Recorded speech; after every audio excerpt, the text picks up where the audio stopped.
Monsieur le gouverneur, bonjour. Merci d'être avec nous aujourd'hui. Il y a un an, vous nous avez fait l'honneur d'intervenir et vous nous aviez dressé un portrait évidemment beaucoup plus positif de l'économie française, européenne et même mondiale.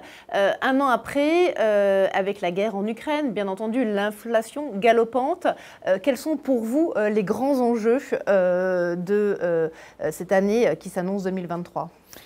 Alors d'abord, il faut bien dire qu'effectivement, depuis 2 ans et demi, nous allons de surprise en surprise. Il y a eu une très mauvaise surprise qui a été le Covid début 2020, une excellente surprise quand nous parlions il y a un an, qui était la force de la reprise, mais qui contenait en germe certains des problèmes d'aujourd'hui avec les premières difficultés d'approvisionnement, et puis à nouveau un choc négatif le 24 février dernier avec l'invasion russe de l'Ukraine.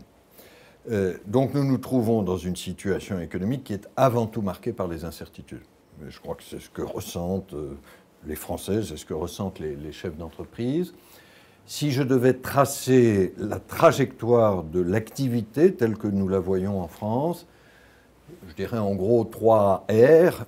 En 2022, plutôt une bonne résilience de l'économie française. On devrait avoir une croissance supérieure ou égale à 2,5%. C'est l'acquis de la forte reprise post-Covid. Ensuite, un ralentissement que nous allons probablement voir à partir de ce 4e trimestre 2022 et une croissance faiblement positive, voire une récession limitée et temporaire l'an prochain. Mais il me semble qu'on peut exclure un scénario d'atterrissage brutal. Et puis le 3e R serait une reprise en 2024. À travers tout ça, il y a un fil directeur que vous avez cité, c'est qu'il faut gagner la bataille contre l'inflation. L'inflation, elle s'est envolée à cause de ces 2 chocs successifs, les premières difficultés d'offres, d'approvisionnement fin 2021, et puis l'envolée des prix de l'énergie sur les rumeurs de bottes avant même l'invasion de l'Ukraine et sur ce qui s'est passé ensuite. Pourquoi est-ce que la politique monétaire a été amenée à réagir, si je peux en dire un mot, parce que quelquefois on nous dit « mais vous ne pouvez rien au prix de l'énergie ». Oui, mais le problème c'est que l'inflation est non seulement plus haute, elle est devenue plus large, c'est-à-dire qu'elle s'est diffusée à travers l'ensemble des secteurs, y compris les biens manufacturés, l'industrie, et y compris les services. Et nous avons une inflation sous-jacente, hors énergie et alimentation, qui en zone euro est à 5%. Ça, c'est évidemment beaucoup trop loin de notre objectif de 2%. Donc, nous remontons les taux d'intérêt de façon ordonnée. On sort d'une période exceptionnellement accommodante. On opère la normalisation. Il faudra peut-être aller un peu au-delà. Mais nous allons, je veux le dire très clairement, c'est une prévision, c'est aussi un engagement, nous allons ramener l'inflation vers 2% d'ici 2 ou 3 ans. Donc ça, c'est la priorité pour 2023. Quels autres enjeux vous identifiez pour cette année qui arrive ? Alors, il y a beaucoup d'enjeux d'adaptation des entreprises, soyons clairs, et tout le monde est dans une difficulté de prévision et de pilotage de son activité. Quand on interroge les chefs d'entreprise, ils gardent essentiellement des difficultés d'offres, des difficultés d'approvisionnement, mais je dirais qu'hors énergie, elles ont tendance à se tasser un peu, des difficultés de recrutement, qui existaient malheureusement avant le Covid et que nous retrouvons aujourd'hui, alors qui sont à certains égards un élément favorable, c'est que ça correspond aussi au fait qu'on a un taux de chômage qui est parmi les plus bas qu'on ait connu historiquement. Donc la situation de l'emploi est favorable et ne devrait pas trop souffrir du relèvement des taux d'intérêt. Et puis, la difficulté numéro 1, ces dernières semaines, c'est l'énergie. L'incertitude sur les volumes et encore plus sur les prix. Donc je crois que s'il y a une tâche que nous devons réussir collectivement, et quand je dis collectivement, c'est nous Français, mais aussi nous Européens, c'est la diversification énergétique. C'est-à-dire comment est-ce qu'on réduit notre demande, c'est la fameuse sobriété, et comment on élargit notre offre, c'est l'investissement à fond dans les énergies renouvelables, dans l'énergie nucléaire, et à très court terme, la diversification de nos pays d'approvisionnement. Tout ça prend un peu de temps, mais c'est évidemment la voie de réponse à l'agression russe. Sur la filière paiement maintenant que nous allons aborder, quelles sont selon vous les priorités que vous avez envie d'affirmer aujourd'hui, tout d'abord à la communauté française ? Alors, je crois d'abord que la filière paiement, elle reste comme l'air qu'on respire au cœur de notre vie quotidienne. Et il faut d'abord marquer un satisfecit, c'est qu'à travers ces chocs, elle a tenu. Souvenez-vous de ce qu'on disait au moment du Covid, est-ce qu'on arriverait à ce que toutes les transactions puissent bien se dérouler, que ce soit d'ailleurs par carte, il y avait des inquiétudes physiques, c'est là qu'on a développé le sans contact, sur l'approvisionnement en cash, etc. Je crois qu'aujourd'hui, la filière paiement, elle fonctionne bien. Pour autant, ne faut pas se reposer sur ses lauriers. Il y a des enjeux d'innovation technologique et de concurrence stratégique qui sont très forts devant nous. Sur la concurrence stratégique, je crois que le plus évident, c'est qu'il y a des acteurs extra-européens qui peuvent être de plus en plus puissants. Je pense non seulement aux grands réseaux d'acceptation, qui sont aussi des partenaires, mais je pense aux big tech. Et Apple, Google, pour ne citer que ces deux-là, peuvent devenir des acteurs extrêmement importants. On le voit dans les pays émergents des paiements. Donc il faut une réponse européenne. Je crois qu'il faut le souligner. Ça, c'était l'enjeu du projet EPI. Bon. Le projet EPI, on sait que comme tout projet européen, ça n'a pas été simple. On a beaucoup discuté du périmètre géographique, aussi du périmètre fonctionnel. On a aujourd'hui un projet qui est concentré sur le digital, sur le numérique, et qui ne comprend plus de volet carte. Dont acte. On peut le regretter, mais je crois, voyons le verre à moitié plein. Alors, il reste que sur le volet carte, du coup, on va reposer sur les schemes domestiques. Et là, je dirais que le GIECB a un rôle absolument fondamental. C'est à la fois un des doyens, et on sait le rôle qu'a joué, de pionnier qu'a joué la communauté française, et puis c'est un chef de file. Il faut rappeler que les paiements par carte en France représentent à peu près un quart des paiements dans l'Union européenne.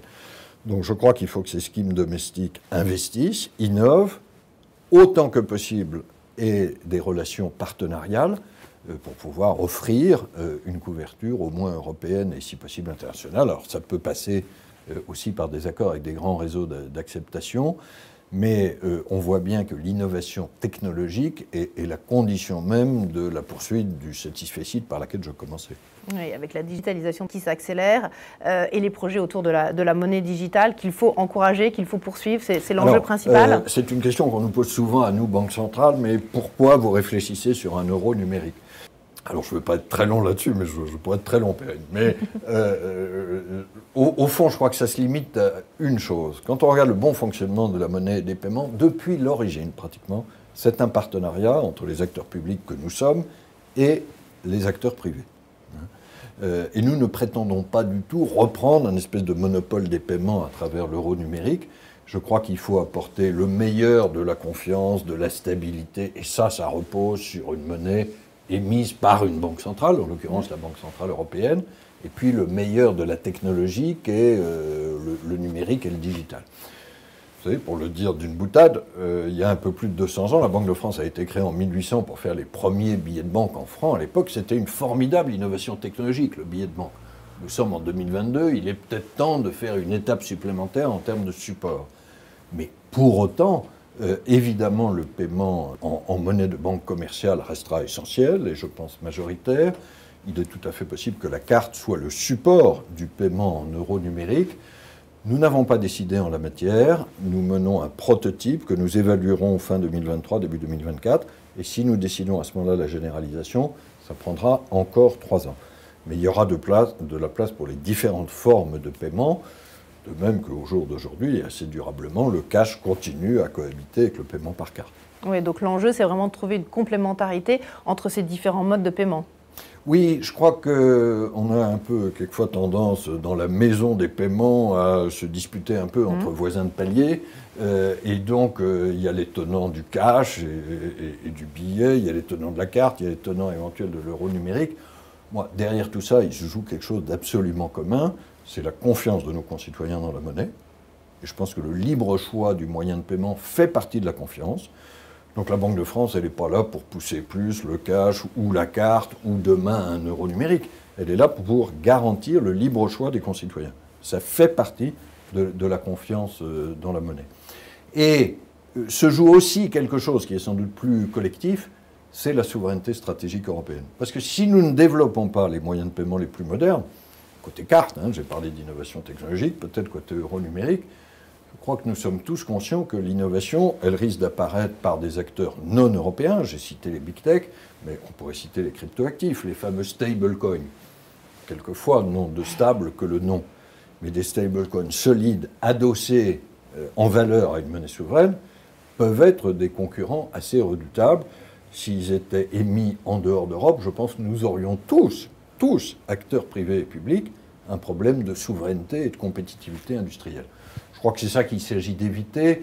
Donc j'appelle toujours, je crois qu'on a très bien progressé là-dessus, vers une maison commune des paiements.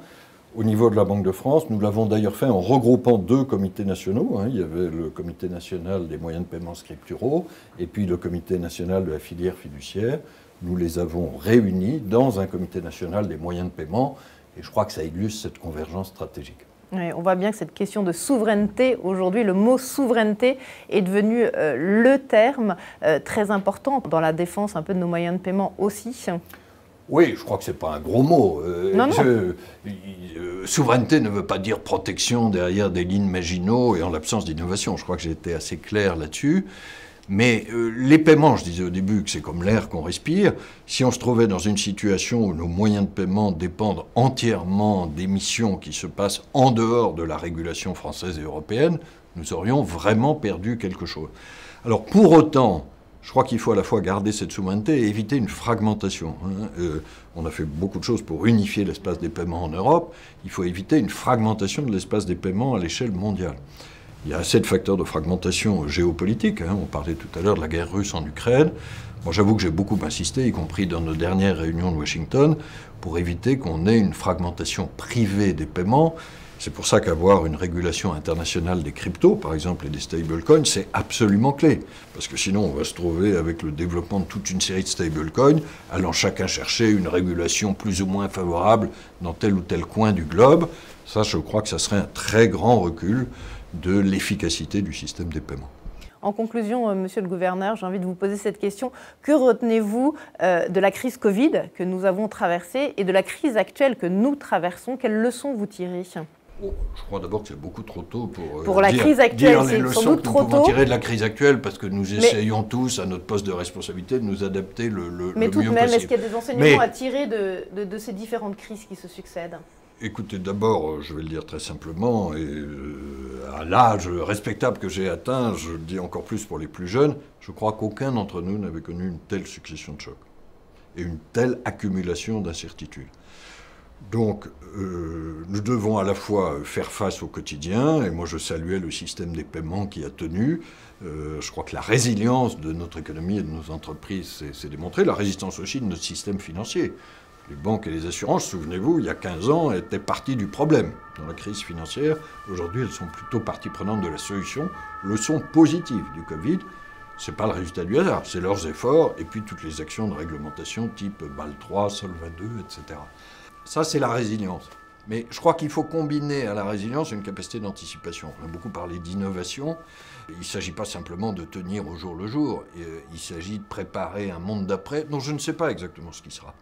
Souvenez-vous de ces grandes réflexions au moment du Covid. Que sera le monde d'après, le monde de demain? Moi, j'avoue avoir été toujours modeste en la matière. Mais cette humilité même nous crée un espèce de devoir d'adaptation. Et donc, si je prends le cas de la Banque centrale et des leçons qu'on tire, moi, je crois que les 9000 hommes et femmes de la Banque de France, ils essayent de combiner la présence au quotidien pour assurer nos missions et en même temps une vraie capacité d'adaptation ou d'anticipation par rapport à beaucoup de points d'interrogation qui nous entourent. La seule certitude qu'on peut avoir, c'est que va sortir de cette série de crises un monde différent, des innovations fortes, on pourrait parler aussi du changement climatique, mais dont je n'ai aucune raison de croire qu'il ne porte pas aussi des valeurs positives et d'espoir pour nos concitoyens et pour les valeurs économiques. Mais actuellement, c'est vrai qu'on est plus sensible à ce qui meurt qu'à ce qui naît.